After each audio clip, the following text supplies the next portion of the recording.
जय हिंद मेरे प्यारे साथियों। आज हम बात करेंगे भूगोल में प्रैक्टिकल कार्टोग्राफी, मानचित्र एवं मानचित्र कला, मैप एंड कार्टोग्राफी। आज हम बात करेंगे मानचित्र के बारे में। मानचित्र की उत्पत्ति कैसे हुई, मानचित्र का वर्गीकरण कैसे होगा, मानचित्र के लक्षण क्या है और मानचित्र का इतिहास क्या है, और मानचित्रों का वर्गीकरण हम बात करेंगे। तो मानचित्र क्या है? देखे होंगे आप, मैप देखते हैं, गूगल मैप यूज करते हैं और 2D में बना मैप यूज करते हैं। तो क्या है, कैसे बनाए जाते हैं, इनके बारे में हम चर्चा करेंगे। उससे पहले इनके बारे में जान लें। तो मानचित्र क्या है? मानचित्र शब्द अंग्रेजी भाषा के मैप का हिंदी रूपांतरण। यह ग्रीक भाषा के मप्पा तथा मुंडी से मिलकर बना है। यूनानियों की देन है मप्पा और मुंडी। इस शब्द का सर्वप्रथम प्रयोग सन 840 ईस्वी में सेंट रिक्वियर मिक्कन नामक एक मठाधीश था, जिसने इस शब्द का प्रयोग किया। जो मानचित्र हमारा आया है आज मैप रूप में, वो मप्पा और मुंडी से मिलकर आया है। तो मप्पा क्या है, मुंडी क्या है? मप्पा का अर्थ होता है मेजपोश या कपड़े का टुकड़ा, या हम रुमाल भी कह सकते हैं, क्योंकि प्राचीन समय में जो हमारे मैप बनाए जाते थे वो कपड़े पर बनाए जाते थे, कपड़ों के टुकड़ों पर बनाए जाते थे या मेजपोश पर बनाए जाते थे। तो इसीलिए इसका नाम मप्पा और मुंडी शब्दों का प्रयोग किया जाता था। बाद में यही सब धीरे धीरे आधुनिक काल आते आते मैप में परिणित हो गया। अगर बात की जाए मानचित्र क्या है, किसे कहेंगे हम मानचित्र? तो मानचित्र संपूर्ण पृथ्वी या उसके किसी भाग, संपूर्ण पृथ्वी अथवा उसके किसी भाग का मापनी के अनुसार, मापनी होनी चाहिए, कोई भी मानचित्र बनाते समय मापनी होनी चाहिए। मापनी के अनुसार समतल सतह पर प्रतीकात्मक चित्रण मानचित्र कहलाता है। तो संपूर्ण पृथ्वी या उसी किसी भाग का अध्ययन करना है, उसका चित्रण करना है, तो मापनी के अनुसार समतल सतह पर, मापनी के अनुसार समतल सतह पर गणितीय विधि द्वारा उस पर चित्रण किया जाता है, तो उसे मानचित्र कहते हैं। और इसकी एक परिभाषा दी है फिंच एवं टिवार्थन। मानचित्र धरातल के आलेखी निरूपण होते हैं। मानचित्र धरातल के आलेखी निरूपण होते हैं। पृथ्वी का जो धरातल है, कहीं है ऊंचा है, कहीं नीचा है, फिर भी इसको समतल सतह पर दर्शाया जाता है। तो इन बातों का अध्ययन हम मानचित्र के अंतर्गत करते हैं। मानचित्र के विशिष्ट लक्षण। किसी भी मानचित्र में ये 5 लक्षण होना अति आवश्यक है, क्योंकि इसके बिना मानचित्र नहीं रह जाएगा, वो केवल एक रेखा चित्र रह जाएगा। इसलिए किसी भी मानचित्र में सर्वप्रथम मापनी होनी जरूरी है, पृथ्वी का द्विमीय निरूपण, और तीसरा पॉइंट मानचित्र प्रक्षेप पर होना चाहिए। चौथा समतल पट या समतल पर निरूपण होता है। पांचवा प्रतीकात्मक निरूपण होना चाहिए। किसी भी मानचित्र में सर्वप्रथम मापनी पर आधारित मानचित्र होना चाहिए। मापनी या मापक भी कह सकते हैं।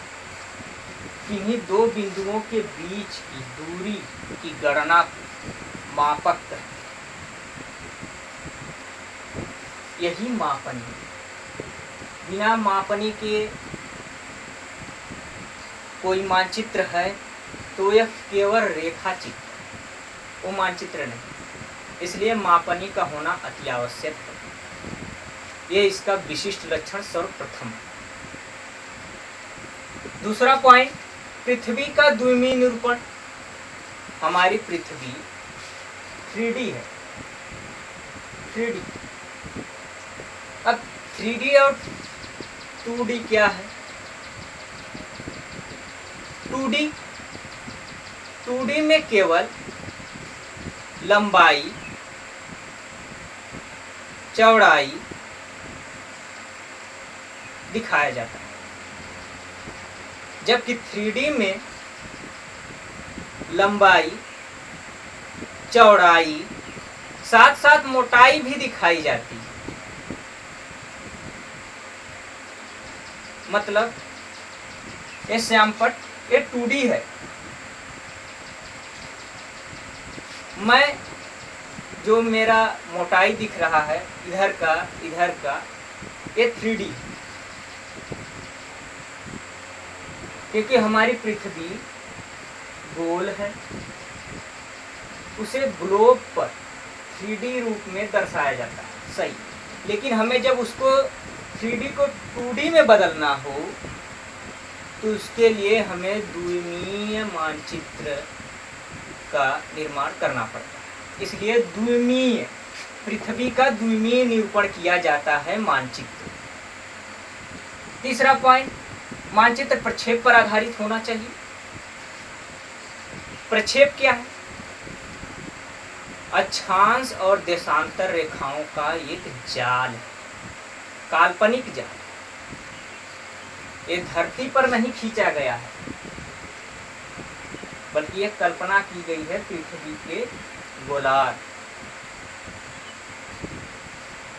पृथ्वी के गोलार्ध की कल्पना की गई है। अक्षांश और देशांतर रेखाओं के जाल को अक्षांश प्रक्षेप कहते हैं।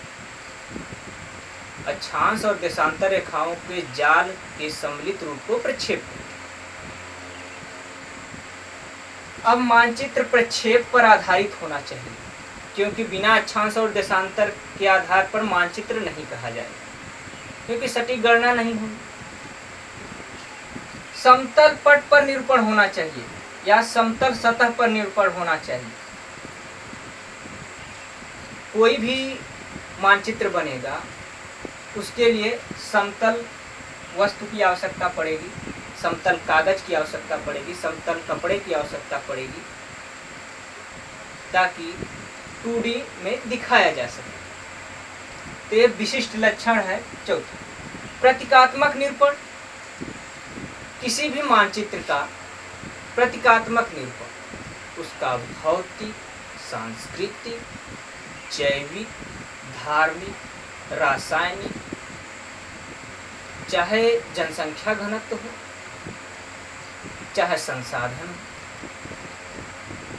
चाहे मानव सभ्यता का इतिहास,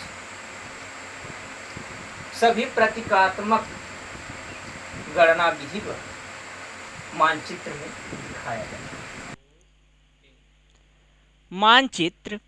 मानचित्र का उद्देश्य, मानचित्र का उद्देश्य मनुष्य के जीवन को सरल बनाना, सूचना के माध्यम से एक स्थान से दूसरे स्थान पर कैसे जाएं,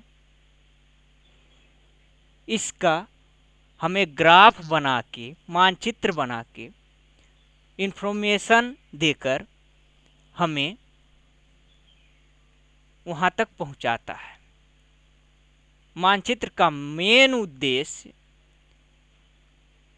मनुष्य के जीवन को सुविधाजनक लाइफ प्रदान करना है।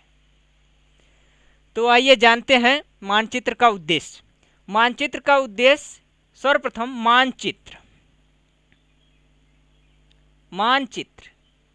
मानचित्र के अंतर्गत उच्चावच, उच्चावच, उच्चावच क्या है? किसी भी धरातल की ऊंचाई निचाई, ऊंचा भाग नीचा भाग का अध्ययन और उसका ग्राफ तैयार करके उसका अध्ययन किया जाता है, ताकि उसका मानचित्र बना के मनुष्य के लाइफ को आसान बनाया जा सके। जलवायु, जलवायु क्या है? मैंने वीडियो बना रखा है जलवायु विज्ञान पर, आप जाके वहाँ से देख सकते हैं जलवायु किसे कहते हैं, जलवायु का विषय क्षेत्र क्या है, जलवायु के अंतर्गत क्या आते हैं। बता देते हैं मोटे मोटे तौर पर। जलवायु एक स्थान से दूसरे स्थान पर भिन्न भिन्न प्रकार की जलवायु पाई जाती है, उसका ग्राफ बनाया जाता है और मानचित्र के द्वारा दिखाया जाता है। ये भी जलवायु के मुख्य उद्देश्यों की पूर्ति करता है और इसका मानचित्र में उपयोग किया जाता है। मिट्टी, भिन्न भिन्न प्रकार की मिट्टियाँ पाई जाती हैं पूरे वर्ल्ड में। मिट्टियाँ, जमीन, लैंड जिसे आप लोग बोलते हो, एक मुख्य रूप से कृषि को प्रभावित करती है, खासकर कृषि को प्रभावित करती है। इसलिए कृषि मानचित्र भी बनाया जाता है, कृषि की दृष्टि रखते हुए मानचित्र बनाया जाता है। और प्राकृतिक वनस्पति, आज के समय में पर्यावरण एक महत्वपूर्ण मुद्दा है। पूरी जनसंख्या पर्यावरण को बचाने में लगी है, लेकिन जनसंख्या वृद्धि के कारण ये हो नहीं पा रहा है। इसलिए प्राकृतिक वनस्पतियों का अध्ययन हम मानचित्रों के द्वारा किया जाता है, मेन उद्देश्य के अंतर्गत किया जाता है। खनिज, खनिज वर्ल्ड में कहाँ खनिज, किस प्रकार के खनिज हैं, कैसे खनिज हैं, किस प्रकार के लोहे हैं, इन सब का अध्ययन हम ग्राफ बना के भिन्न भिन्न स्थानों का चित्रण करके उनको आसानी से समझते हैं। इसलिए खनिज मानचित्र का मुख्य उद्देश्य है। जनसंख्या वितरण, भिन्न भिन्न प्रकार के जनसंख्या वितरण। पूरे वर्ल्ड में इस समय कोरोना का माहौल चल रहा है, फिर भी पूरे वर्ल्ड की जनसंख्या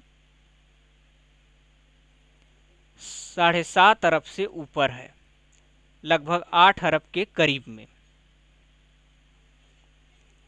इन जनसंख्या के वितरणों का मानचित्र बनाया जाता है और भिन्न भिन्न स्थानों के जो ग्राफ बनाकर दिखाया जा रहा है, आज कोरोना के समय, कोविड-19 के समय भी दिखाया जा रहा है, ये मानचित्र का योगदान है, उद्देश्य है।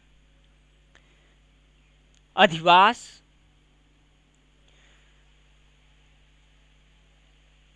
भूमध्य रेखा, कर्क रेखा, मकर रेखा और ध्रुवों पर किस प्रकार के अधिवास पाए जाते हैं, किस प्रकार के घर पाए जाते हैं, उनकी डिजाइन क्या है, किस प्रकार वहाँ की जलवायु उस आवास को प्रभावित करती है, इसका अध्ययन मानचित्रों के द्वारा किया जाता है। कृषि बता ही दिया हमने। उद्योग, उद्योग उद्योग मेन चीज है। किसी भी राष्ट्र को उन्नत राष्ट्र में बदलने के लिए भारी उद्योग होना अति आवश्यक है। इसलिए उद्योगों का चित्रण किया जाता है, कहाँ किस प्रकार की फैक्ट्री लगाई जाए, ये सब सुविधा हमें मानचित्र के द्वारा ही मिलती है। परिवहन, आज के समय में ट्रांसपोर्टेशन बहुत इम्पॉर्टेंट है, क्योंकि इसके बिना मनुष्य की लाइफ अधूरी हो जाती है। एक स्थान से दूसरे स्थान पर जाना, व्यापार ट्रांसपोर्टेशन के माध्यम से ही होता है। इसका भी चित्रण किया जाता है, ग्राफ बनाया जाता है। ये मानचित्र का महत्वपूर्ण पहलू है। व्यापार, किस स्थान पर किस प्रकार की वस्तुएं लाई जाती है, आयात निर्यात का ग्राफ और कौन सी वस्तुएं कहाँ उत्पादित की जाती हैं, इनका भी मानचित्रण किया जाता है।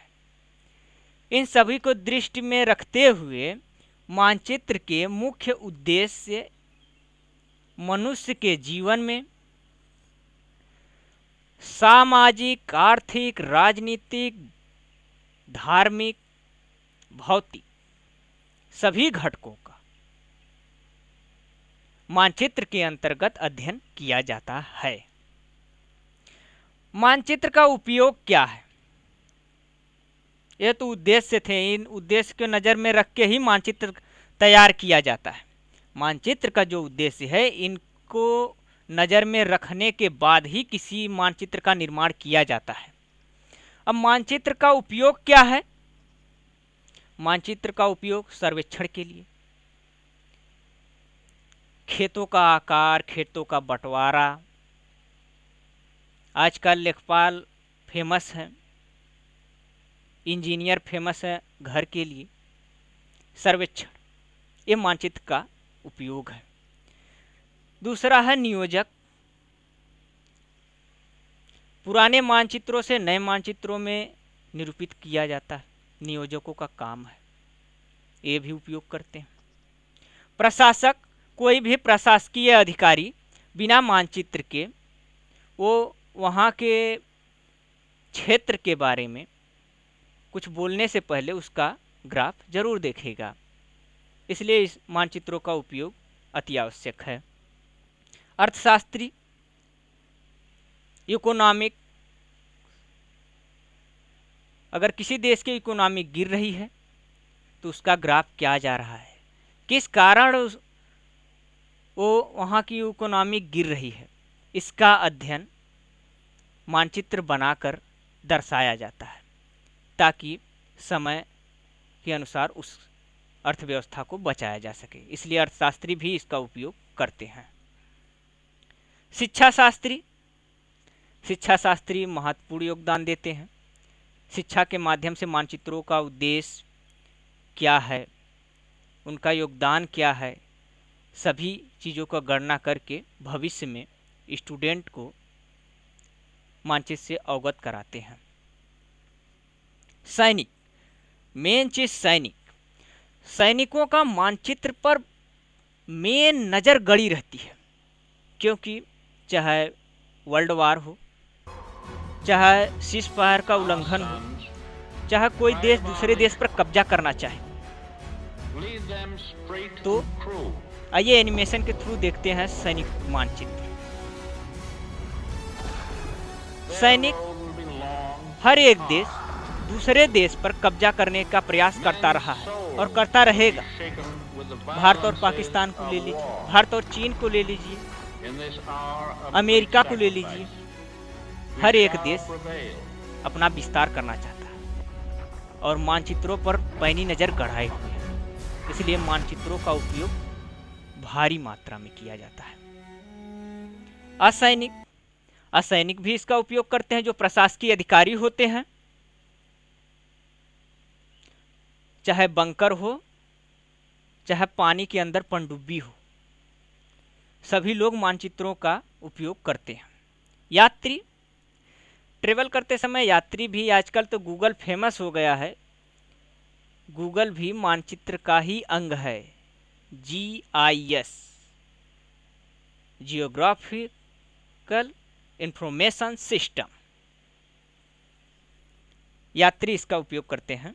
सैलानी, आम नागरिक भी मानचित्र का उपयोग करते हैं। उम्मीद है मानचित्र का उद्देश्य और उपयोग समझा पाया हूँ, और आप भी मानचित्रों का उपयोग करके अपनी लाइफ को आसान बनाइए। अगली बार हम बात करेंगे मानचित्रों का वर्गीकरण, फिर बात करेंगे मानचित्रों का इतिहास क्या है। तब तक हमारे चैनल को लाइक, शेयर और सब्सक्राइब कीजिए। हम ऐसे ही वीडियो बनाते रहेंगे। जय हिंद।